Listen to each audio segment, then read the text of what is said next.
Bueno, Orlando Barrón en San Cristóbal, acompañando a Agustín Rossi, pero lo primero que se me viene es tratar de interpretar juntos, o por lo menos intentar, la frase de la presidenta de estos días que dijo, no tuvimos ningún muerto, y uno tiene la sensación de esa frase que se tira a veces en política, dice, nos tiraron un muerto.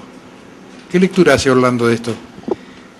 Que uno podría decir que el desgraciado o la desgraciada tragedia del otro día podría circunscribirse en esto: un muerto deseado y un muerto indeseado. Inconscientemente hay situaciones en que así como hay gente que desea una noticia, o por ejemplo en política vos deseas que al rival le pase algo, que al adversario le pase algo por el cual esa catombe te venga bien a vos. Este es un hecho que no merecía este gobierno. Es interesante esto que voy a decir. No lo merecía, porque su conducta con las manifestaciones públicas ha sido de una reticencia a la represión, te diría, incluso una pasividad que fue cuestionada permanentemente por los mismos medios que hoy, y esto es antipático, pero vos sos inteligente y lo vas a entender, los mismos medios que a los damnificados del Partido Obrero los colocan hoy como mártires, que lo son, uno por lo menos, y como héroes, hace 15 días lo hubieran tratado de piqueteros, de vándalos. Pero la muerte los coloca en un lugar de privilegio para ellos, porque sirven para dañar al gobierno doblemente. Es un mensaje que el gobierno va a tener que contrarrestar. Mirá, es un retroceso para el gobierno táctico, porque está obligado. Yo diría, es injusto incluso que se le atribuya al gobierno, pero el Partido Obrero se le atribuye al gobierno. Está bien. Pero por un lado uno tiene la organización gremial que agrupa a los ferroviarios con Ferraza, que Ferraza no estuvo en el acto de River, Pedraza. Por otro se habla de que las tercerizadas, algunas de ellas, por lo menos una al menos, la maneja un hijo, ¿cierto? Justamente. Bueno, ese es un tema que digamos, entra en la anécdota del sindicalismo, de la realidad sindical, que escapa a la opinión que te puedo dar sociológica del tema, porque yo desconozco los pormenores de esa situación. Por ejemplo, a uno le puede llamar la atención qué hace Pedraza, un vaciador de los ferrocarriles, que además se convirtió en empresario, es decir, que dañó a su gremio, dañó el trabajo de su gremio, y qué hace como líder del mismo sindicato en un proyecto diferente. Porque estaba bien que durante el menemismo ese liderazgo le funcionara. ¿Cómo persiste siendo líder del mismo gremio al que vació? Pregunta que te haces. Y es una pregunta no fácil de contestar. Es fácil de contestar si vos tuvieras un prejuicio natural y decís, es un canalla, ganó las elecciones con ¿cómo te puedo decir?, con trampa. No lo sabemos. ¿Y si lo votan? Si el gremio lo vota, y si gana por las suyas, lo que demuestra que hay en el sindicalismo una escasa democracia que no permite los flujos y reflujos de los cambios dirigenciales. Este es un ejemplo. Ahora, a lo mejor te doy otro ejemplo, que hubo democracia y que hubo un liderazgo natural, ¿no es cierto? Creo que y ahora la presidenta, ¿qué tiene que ver con lo que pasa en el gremio ferroviario, por ejemplo?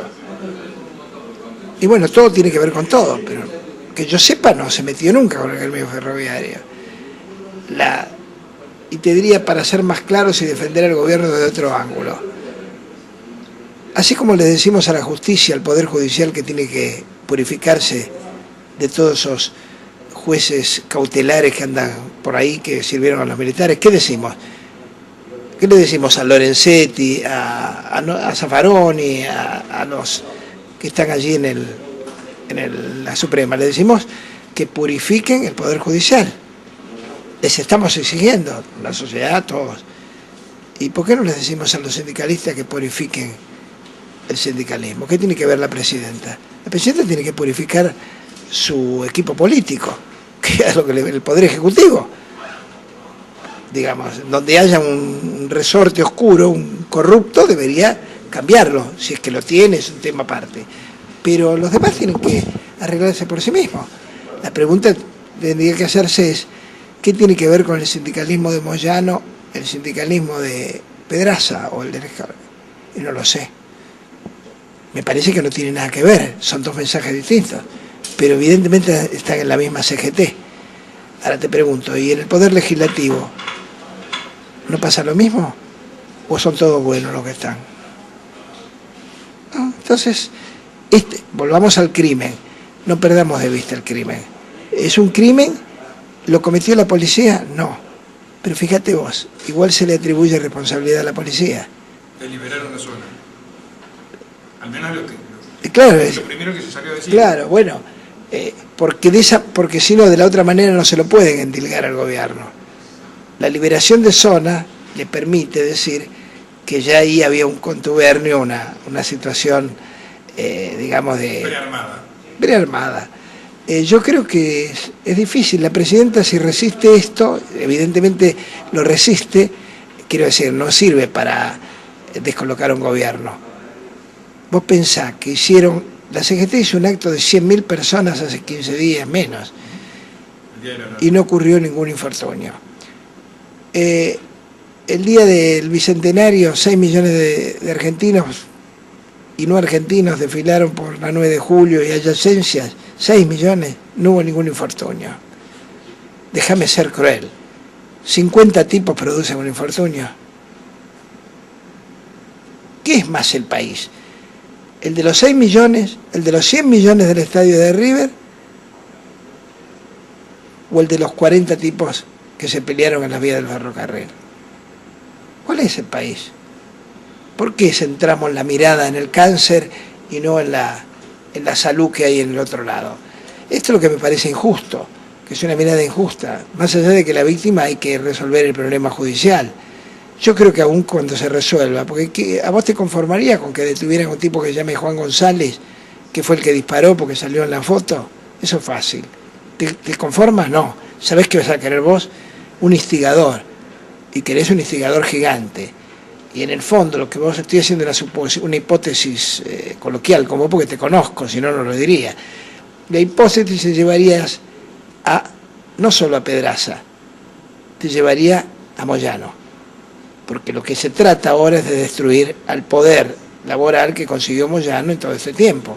Sí, aparte en un momento donde los trabajadores salen a pedir, incluso hay un mensaje confuso, por lo menos se intenta dar, porque salen a pedir un 10% de las ganancias a empresas que tengan más de 300 empleados, sí. A una ley que es un proyecto, por ahora es un anteproyecto a debatir. O sea, me parece también que en un momento justo que los gremios quieren tener una participación más activa de las ganancias, salen a golpear al sector gremial, ¿no? Yo creo que el estadio de River fue clave. Vos sabés lo que me ha dicho un analista político al que confío mucho y que pertenece a la línea de la CGT. Este hecho nos hizo retroceder 10 estadios de River. ¿Entendés la metáfora? Este hecho nos hizo retroceder. Entonces, pregunta, ¿le sirve a la CGT? No. ¿A quiénes no le sirve? ¿A la CGT le sirve? No. ¿Le sirve a la presidencia de la Nación? No. ¿Le sirve a la oposición? Sí. ¿Le sirve al Partido Obrero? Sí. Esto es cruel. ¿Pero alguna vez alguien sabía que existía el Partido Obrero como sabe hoy? El funeral, si el Partido Obrero tiene las tácticas que realmente tiene que tener un partido, y creo que lo tiene porque es un partido de dureza ideológica, va a querer que el funeral se prolongue todo el tiempo que pueda. Porque es el lugar en donde obviamente están visibilizados. Esta es la crueldad de un juicio de valor.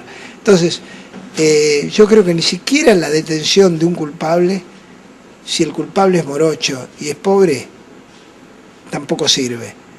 La gente quiere otro tipo de culpables. Y esto los medios están fogoneándolo permanentemente en todos los... Y además, ¿sabés qué llama la atención? Que hubo una manifestación de 50.000 personas, o 40, no importa, en la Plaza de Mayo el otro día. Todos los partidos de izquierda, los grupos de izquierda,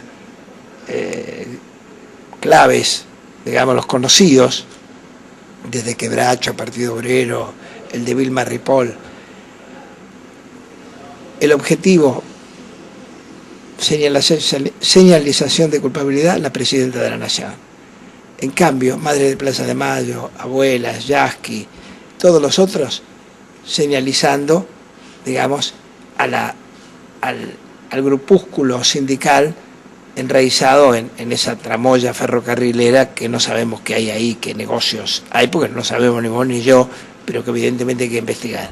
Entonces son dos diferentes maneras de encaramiento del descubrimiento de la verdad, ¿no es cierto? Y uno le llama la atención que no es casual que ayer Pino Solanas, Vilma Ripoll y uno de los delegados del Polo Obrero estaban comiendo en la mesa de Bertalera. Como siempre, gracias. Hasta el próximo encuentro, Orlando. Chau, gracias.